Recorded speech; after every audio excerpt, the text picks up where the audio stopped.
ఏపీలో diesel petrol కొరత సమస్యను కేంద్ర ప్రభుత్వం దృష్టికి తీసుకెళ్లినట్లు చెప్పారు ఏపీ కడప వైఎస్ఆర్సీపీ ఎంపీ అవినాష్ రెడ్డి. ఏ రాష్ట్రంలో లేని విధంగా ఆంధ్రప్రదేశ్లోనే ఎందుకు ఈ సమస్య వచ్చింది అని కేంద్ర పెట్రోల్ సహజ వాయు మంత్రిత్వ శాఖ కార్యదర్శిని ప్రశ్నిస్తే ఆయన విస్తుపోయే సమాధానం చెప్పారని అన్నారు.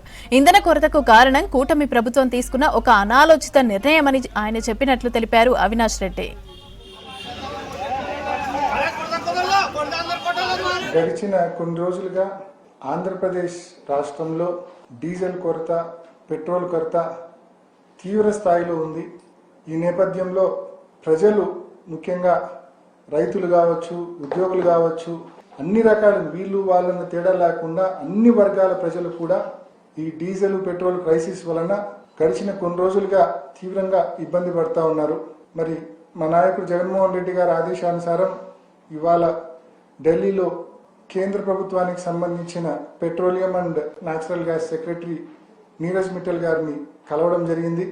కలిసి ఆంధ్రప్రదేశ్ రాష్ట్రంలో ఎందుకు డిమాండ్కు సప్లైకి మధ్య ఇంత గ్యాప్ ఎందుకుంది, ఎందుకు మా ఒక్క రాష్ట్రంలోనే పెట్రోల్ క్రైసిస్, డీజిల్ క్రైసిస్ ఇంత తీవ్రంగా ఉంది అని చెప్పి ఆయనను అడగడం జరిగింది. ఆయన విస్తుపోయే సమాధానాలు, ఆశ్చర్యపోయే సమాధానాలు చెప్పినాడు. చెప్పడమే కాకుండా ఆ సమాధానాల తాలూకు ప్రూఫ్స్ కూడా ఆయన ఆఫీస్లో నుంచి ప్రూఫ్స్ కూడా ఇవ్వడం జరిగింది.